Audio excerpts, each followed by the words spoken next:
Now, you probably noticed I don't feel about that war the way we were told we were supposed to feel about that war, the way we were ordered and instructed by the United States government to feel about that war. You see, I tell you, my mind doesn't work that way. I got this real moron thing I do. It's called thinking. And I'm not a very good American because I like to form my own opinions. I don't just roll over when I'm told to.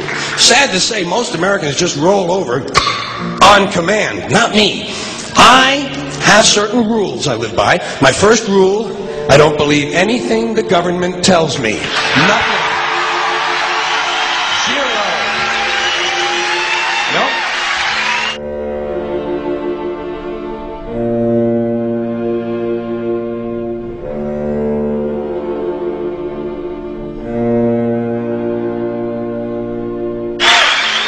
I don't take very seriously the media or the press in this country, who in the case of the Persian Gulf War were nothing more than unpaid employees of the Department of Defense, and who most of the time function as kind of an unofficial public relations agency for the United States government. So I don't listen to them. I don't really believe in my country. And I gotta tell you folks, I don't get all choked up about yellow ribbons and American flags. Now, to balance the scale, I'd like to talk about some things that bring us together. Things that point out our similarities instead of our differences. Because that's all you ever hear about in this country is our differences. That's all the media and the politicians are ever talking about, the things that separate us, things that make us different from one another. That's the way the ruling class operates in any society. They try to divide the rest of the people. They keep the lower and the middle classes fighting with each other so that they, the rich, can run off with all the fucking money. Fairly simple thing, happens to work. You know, anything different, that's what they're going to talk about. Race, religion, ethnic and national background, jobs, income, education, social status, sexuality, anything you can do, keep us fighting with each other so that they can keep going to the bank. You know how I describe the economic and social classes in this country? The upper class keeps all of the money, pays none of the taxes. The middle class pays all of the taxes, does all of the work. The poor are there just to scare the shit out of the middle class. Keep them showing up at those jobs. Politicians know that word. They use it on you. Politicians have traditionally hidden behind three things: the flag, the Bible, and children. No child left behind. No child left behind. Oh, really? Well, it wasn't long ago you were talking about giving kids a head start. Head start, left behind. Someone's losing fucking ground here. But there's a reason. There's a reason. There's a reason for this. There's a reason education sucks, and it's the same reason that it will never, ever, ever be fixed. It's never going to get any better. Don't look for it. Be happy with what you got. Because the owners of this country don't want that. I'm talking about the real owners now. The big, the wealthy, the real owners, the big wealthy business interests that control things and make all the important decisions. Forget the politicians. They're irrelevant. The politicians are put there to give you the idea that you have freedom of choice. You don't. You have no choice. You have owners. They own you.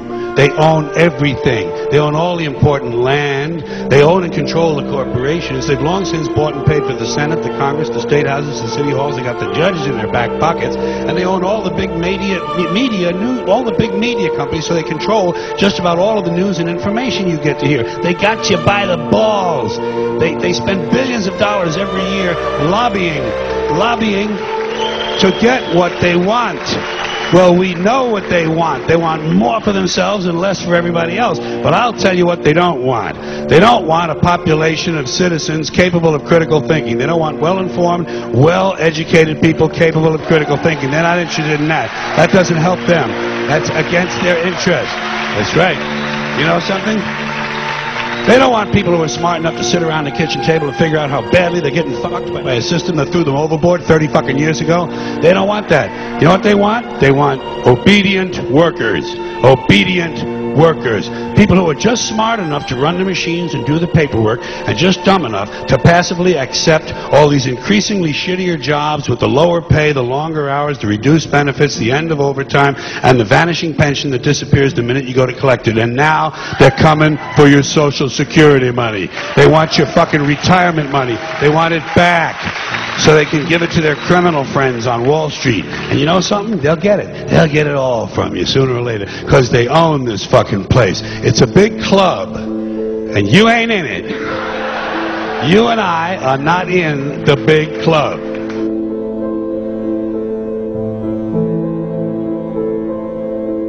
The greatest form of control is where you think you're free when you're being fundamentally manipulated and dictated to.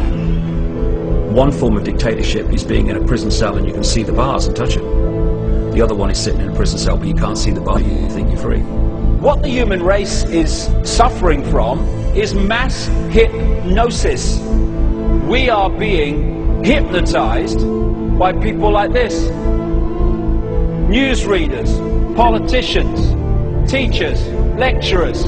We are in a country and in a world that is being run by unbelievably sick people. The chasm between what we're told is going on and what is really going on is absolutely enormous.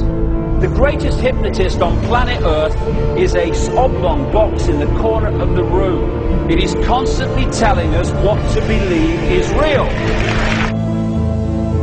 Historically, the control and manipulation of political opinion has been the Freemasons' main weapon in gaining control of countries and states. Once in control of the rulers and politicians of a country, laws and political structures could be changed in accordance with their agenda.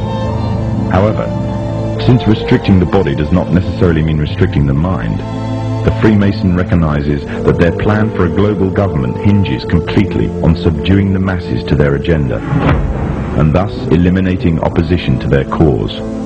And the greatest threat to their plan, posing more danger than any army or law, is the threat of a free-thinking mind.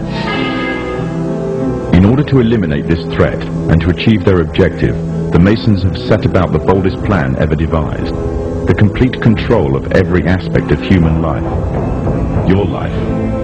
And the weapons they are using against you are in your very homes, entertaining you and your children, and gradually indoctrinating you without you even realizing.